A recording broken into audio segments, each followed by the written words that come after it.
ঢাকার রাত নিঝুম। তেজগাঁওয়ের উঁচু ভবনগুলোর জানালায় আলো জ্বলে, কিন্তু বাংলাদেশের অর্থনীতির হৃৎপিণ্ডে এক অদৃশ্য শত্রুর ছায়া। এই শত্রু কোনো ব্যক্তি নয়, বরং একটি প্রতিবেশী রাষ্ট্র ভারত। তার প্রভাব বাংলাদেশের প্রতিটি বড় সিদ্ধান্তে, চুক্তিতে, এমনকি জনগণের জীবনযাত্রায় গভীরভাবে প্রথিত। পানি বণ্টন, বন্দরের ব্যবহার, বিদ্যুৎ আমদানি, এসব যেন বাংলাদেশের অভ্যন্তরীণ বিষয় হলেও ভারতের অদৃশ্য হাত সবকিছু নিয়ন্ত্রণ করে। এটি একটি রাজনৈতিক থ্রিলারের গল্প, যেখানে বাংলাদেশের স্বাধীনতা এক ফাঁদে আটকা পড়েছে, আর সেই ফাঁদের নাম ভারত।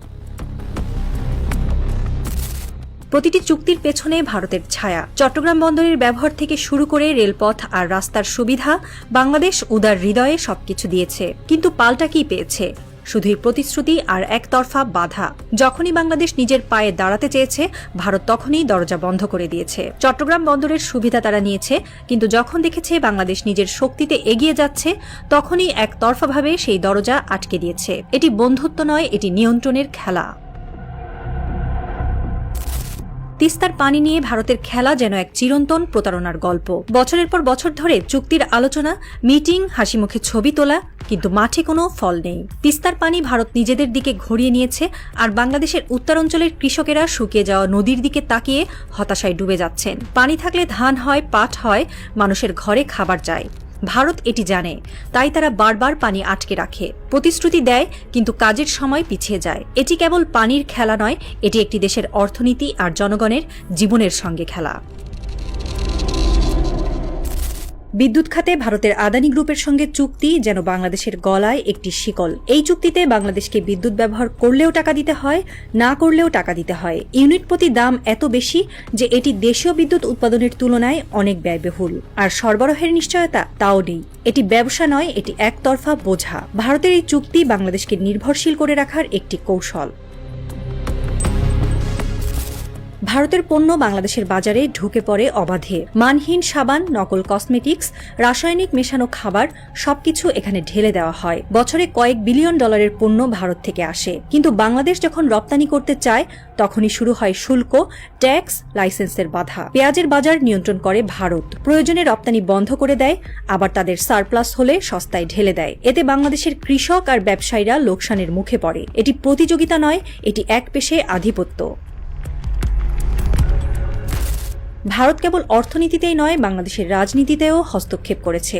কোন দলের সঙ্গে ঘনিষ্ঠ সম্পর্ক হবে, কার সরকার থাকলে তাদের স্বার্থ রক্ষা হবে, এই হিসাবে তারা চাপ সৃষ্টি করে। বাংলাদেশের অভ্যন্তরীণ রাজনীতি তাদের স্বার্থের হাতিয়ার হয়ে উঠেছে। এটি গোপন ছিল এক সময়, কিন্তু এখন সবকিছু প্রকাশ্য। যখন কোনো দেশের রাজনীতিতে প্রতিবেশী ঢুকে পড়ে, তখন স্বাধীনতা ধরে রাখা কঠিন হয়ে পড়ে। এমনকি সংস্কৃতির মাধ্যমেও ভারত বাংলাদেশের ঘরে ঢুকে পড়েছে। টেলিভিশনে ভারতীয় নাটক, সিরিয়াল, রিয়েলিটি শো, এসব এখন ঘরে ঘরে। এই কন্টেন্ট বাংলাদেশের সমাজের সঙ্গে মেলে না, তবু এটি চলছে। দেশীয় নাটক, সিনেমা, শিল্পীরা জায়গা পাচ্ছে না। তরুণ প্রজন্ম ভারতীয় অভিনেতাদের পেছনে ছুটছে, নিজেদের সংস্কৃতি ভুলে যাচ্ছে। এটি কেবল বিনোদন নয়, এটি একটি জাতির চিন্তাভাবনা দখলের কৌশল। সীমান্তে গুলি চলে, বাংলাদেশিরা প্রাণ হারায়, পরিবারগুলো লাশের অপেক্ষায় কাঁদে। কিন্তু দিল্লিতে ভারতের প্রধানমন্ত্রী হাসি মুখে ছবি তোলেন। তারা বলে সিকিউরিটির জন্য যা দরকার তাই করা হয়েছে। এই কথার মানে একটাই, বাংলাদেশের জনগণের জীবন তাদের কাছে মূল্যহীন। এটি বন্ধুত্ব নয়, এটি অবহেলা। কিন্তু এই অন্ধকার গল্পের শেষে একটি আলোর রেখা দেখা দেয়। 2024 সালের 5 আগস্ট যখন অন্তর্বর্তী সরকার ক্ষমতায় আসে, তখন প্রফেসর মোহাম্মদ ইউনুস এই থ্রিলারের হিরো হয়ে ওঠেন। তিনি বাংলাদেশের অর্থনীতিকে ভারতের ফাঁদ থেকে মুক্ত করার স্বপ্ন দেখেন। তার নেতৃত্বে বাংলাদেশ নিজের পায়ে দাঁড়াতে শুরু করে। বড় শিল্প প্রকল্প এখন দেশীয় পরিচালনায় চলছে।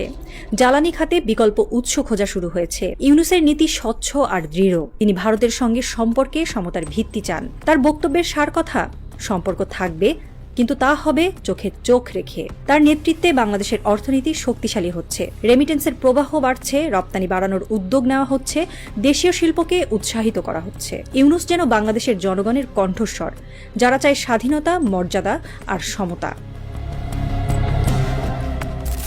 ঢাকার রাজপথে একদিন একটা স্লোগান উঠেছিল, এই দেশ কার? জনগণের? সেই স্লোগানের মানে আজ সত্যি হচ্ছে। ভারতের ছায়া থেকে বেরিয়ে এসে বাংলাদেশ দাঁড়াচ্ছে নিজের পায়ে। তিস্তার পানির স্রোতের মতোই ফিরে আসছে আত্মমর্যাদা। হাসিনার ভারত নির্ভর শাসনের পতনে যে শূন্যতা তৈরি হয়েছিল সেটা পূরণ করেছেন একজন নোবেলজয়ী অর্থনীতিবিদ, যার হাতে অস্ত্র নেই, আছে আত্মবিশ্বাস, পরিকল্পনা আর দেশপ্রেম। বাংলাদেশ এখন আর তাদের নয়, বাংলাদেশ এখন নিজের।